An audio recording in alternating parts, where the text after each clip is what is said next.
Hi guys, welcome back to GP Reactions. I hope you're well, I hope you're having a great day, and as always, thank you to everybody that's taken time out to subscribe. I really do appreciate that. So yeah, I've never heard of this group before, but having read a little bit on Wikipedia, I suddenly realised that this was a group that both Jeff Lynne and Roy Wood were involved with. So this group is called The Move. The track is called California Man, and this is a non-album track. And indeed, this was the last single performed by the group, as both Roy Wood and Jeff Lynne were working on this small side project called the Electric Light Orchestra, and we all know how that progressed.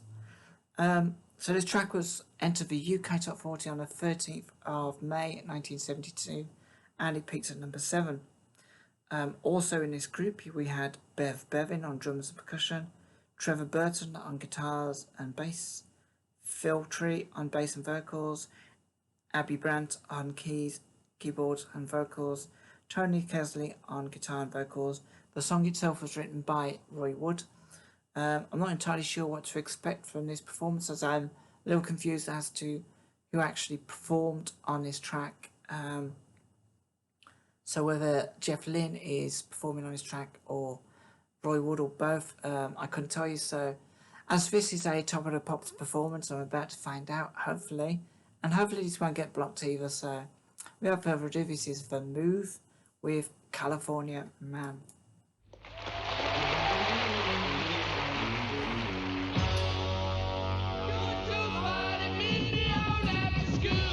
That's definitely Jeff Lynne.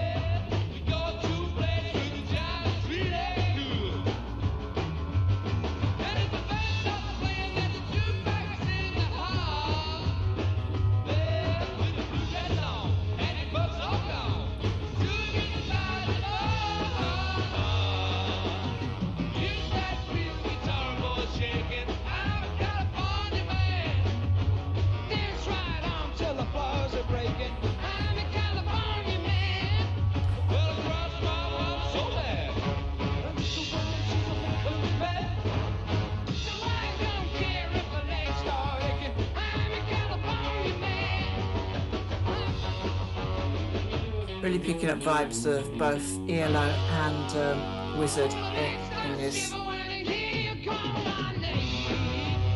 Probably hope if I pause it. Yeah, I'm really picking up vibes of both the Electric Light Orchestras, maybe roll over Beethoven a bit, and a little bit of Wizard in this. I sort of got the sax, which always reminds me of Wizard anyway.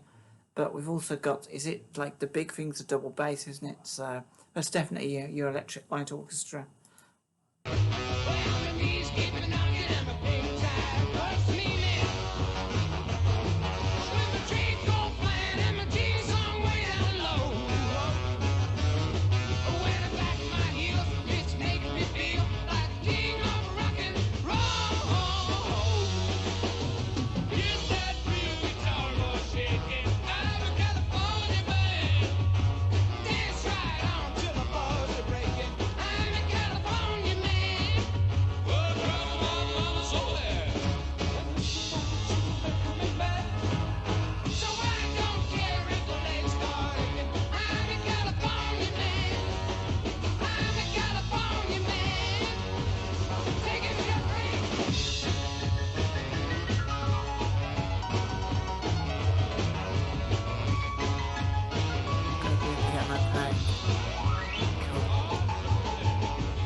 It's about to stop then.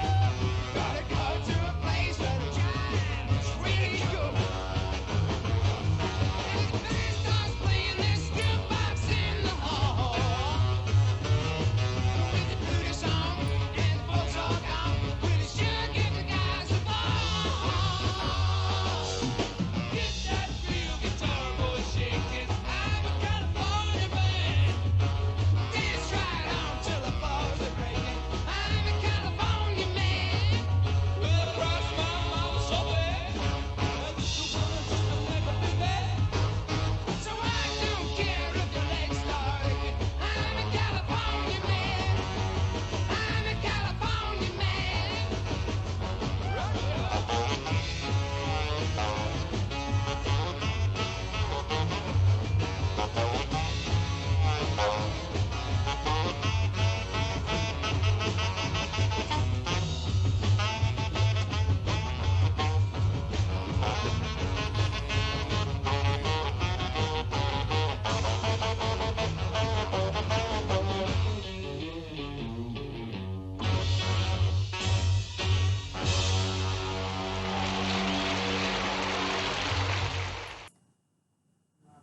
Had quite a distinctive early 70s sound there with the sax.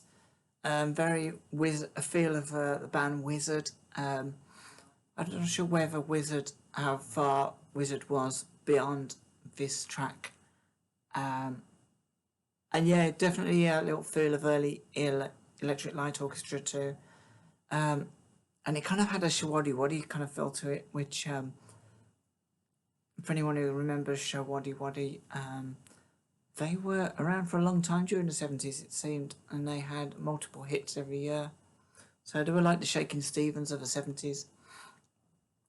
Yeah, but yeah, overall it was it felt very much of its time. I think it was the song was itself harking back to maybe a 1950s kind of vibe to it. Going to a party, meet me out after school. We're going to a place where the jive is really cool, and if the band stops playing, there's a jukebox in the hall. Yeah, it's kind of giving me a like Happy Days vibe. I just want to see what people say about this song because I don't have too many thoughts about it. It feels like a real kind of mix up of music, and you can really see the two other bands forming from this. There's only 5 comments on this. Excellente. Roy Wood with that acid voice. Yeah, it did have a very distinct voice, and I don't think Jeff Lynne really had developed a style in this track that I would maybe recognise as him. Somebody said, I wonder what Jeff Lynne thinks when he watches this one. It's probably one of those you kind of, I guess if an author or a musician looks back at their early work, they might see ways of jigging it about. But I suppose there are people who will love this track, who will say, don't ever change that if you re-record it. Don't change it too much because it's what it meant for us at that time. That's the most important thing. Was this upscaled or is this original broadcast? I mean, if it was upscaled, I think it was done very cleverly, and all credit to let me see who was the uploader of this. Tony 71713 ELO. It's done very well if he's actually made this and he's cleaned this up, because there are other videos of this track on Top of the Pops, and a couple of them quite awful. So yeah, all in all, a really good track, I think, for its time. And for me, knowing a couple of Wizzard tracks and some early ELO as I know now, I think this has that. It feels like a mixing bowl of all those things, and you kind of like, it's understanding what kind of emerges from that. I'm not sure what of other tracks The Move did, how long they were about and formed as a band, maybe. So maybe I'll have to come back and react to another one. If anyone can suggest any other tracks from The Move, then please let me know, and happily react to that. I mean, it's reached number 7, so it wasn't an obscure track. As number 7 was pretty decent in 1972, so yeah, guys, I really enjoyed that. Let me know what you think. Join me in the comments below. And yeah, till next time, take care of yourselves. And I'll have a few more reactions for you yet.